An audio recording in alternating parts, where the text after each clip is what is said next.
नमस्कार, स्वागत है आपका एबीपीएल न्यूज पर। मैं हूं आपके साथ हर्षिता। उत्तराखंड में भाजपा के 3 लोकसभा सीटों से प्रत्याशियों की घोषणा कर दी गई। भाजपा ने टिहरी गढ़वाल, नैनीताल और अल्मोड़ा लोकसभा सीट से प्रत्याशी घोषित किए हैं, जबकि हरिद्वार और पौड़ी सीट से अभी प्रत्याशी घोषित नहीं किए गए। अब उम्मीद जताई जा रही है कि इन दोनों सीटों पर जल्द प्रत्याशी घोषित कर दिए जाएंगे। अब भाजपा ने इन 3 सीटों पर प्रत्याशी रिपीट किए। टिहरी गढ़वाल सीट से माला राज्य लक्ष्मी शाह, नैनीताल सीट से अजय भट्ट और अल्मोड़ा सीट से अजय टम्टा को उम्मीदवार बनाया गया। तो आज हम नैनीताल सीट से घोषित किए गए प्रत्याशी अजय भट्ट के राजनीतिक सफर के बारे में जानेंगे। सब्जी की दुकान से मोदी कैबिनेट तक का सफर कैसा रहा, वो हम आपको बताएंगे। लगन और मेहनत किसी निर्धन को भी बुलंदियों तक पहुंचा सकती है। इसका सशक्त उदाहरण बने हैं अजय भट्ट। नगर पंचायत अध्यक्ष का चुनाव हारना जैसे इस जुझारू के लिए राजनीति की सीढ़ियां चढ़ने का जरिया बन गया हो। लंबे सियासी अनुभव की बदौलत इस जुझारू कार्यकर्ता के मोदी कैबिनेट में जगह बनाने के बाद साबित भी हो गया कि गांव का एक गरीब कार्यकर्ता मेहनत के बूते बुलंदियां ही नहीं छूता, बल्कि दूसरों के लिए भी उदाहरण बन जाता है।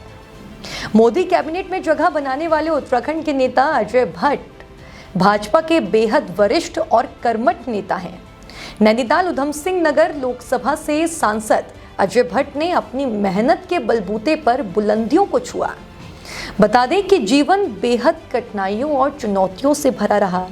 अजय भट्ट ने सही मायनों में यह साबित किया कि लगन और मेहनत किसी को भी बुलंदियों तक पहुंचा सकती है।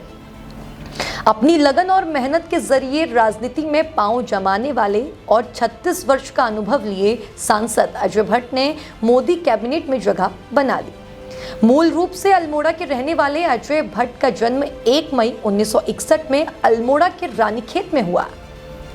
अजय भट्ट का बचपन बेहद गरीबी में बीता और उन्होंने अपने बचपन में काफी अधिक दुख भी झेले। युवावस्था में उनके सिर से पिता कमल भट्ट का साया उठ चुका था। 2 भाई भी चल बसे थे। घर परिवार का सारा जिम्मा उनके कंधों पर आ गया था, जिसके बाद उन्होंने घर चलाने के लिए द्वाराहाट में सब्जी की दुकान चलाई और उसके बाद अल्मोड़ा से LLB की पढ़ाई शुरू की। मेहनत, लगन और आत्मविश्वास से उन्होंने अल्मोड़ा कॉलेज से अपनी LLB की पढ़ाई पूरी कर दी और अपनी पहचान एक नामी और काबिल वकील के तौर पर कायम की।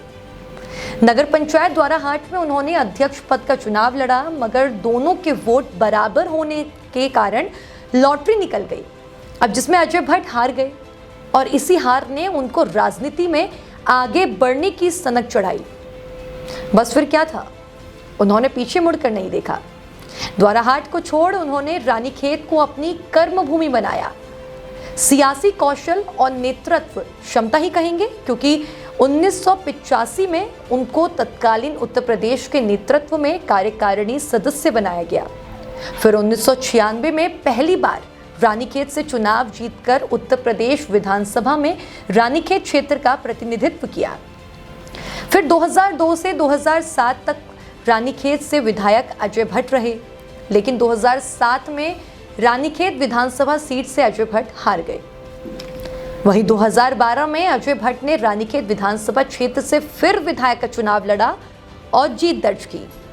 अब इसके बाद साल 2012 में पार्टी ने उन्हें सदन में नेता प्रतिपक्ष बनाया। फिर 2019 में लोकसभा चुनाव के अंदर उन्होंने पूर्व सीएम हरीश रावत के खिलाफ नैनीताल सीट से चुनाव लड़ा और तब अजय भट्ट 3 लाख से भी अधिक मतों से जीतकर सांसद बने और इसी के साथ उत्तराखंड के सबसे अधिक वोटों से जीतने वाले पहले सांसद अजय भट्ट बने। सांसद अजय भट्ट उत्तराखंड के स्वास्थ्य, सड़क, शिक्षा, पलायन और पेयजल से जुड़े जरूरी मुद्दों को मजबूती के साथ उठाते हैं और इन पर बात भी किया करते हैं। राज्य निर्माण आंदोलन में भी अजय भट्ट बेहद सक्रिय नजर आए और उनकी अहम भूमिका भी देखने को मिली। 36 वर्ष के लंबे राजनीतिक अनुभव के बाद और तमाम संघर्षों के बाद सांसद अजय भट्ट को मोदी के मंत्रिमंडल में जगह मिल गई, जो कि समस्त उत्तराखंड के लिए गर्व की बात है। इतना ही नहीं, भट्ट उत्तराखंड भाजपा के प्रदेश प्रभारी पद को भी संभाल चुके हैं। उत्तराखंड में भाजपा सरकार के दौरान अजय भट्ट कई पदों पर रह चुके हैं। अब लंबे धैर्य ने इस अनुभवी नेता को मोदी के मंत्रिमंडल में जगह आखिरकार दिलवा ही दी।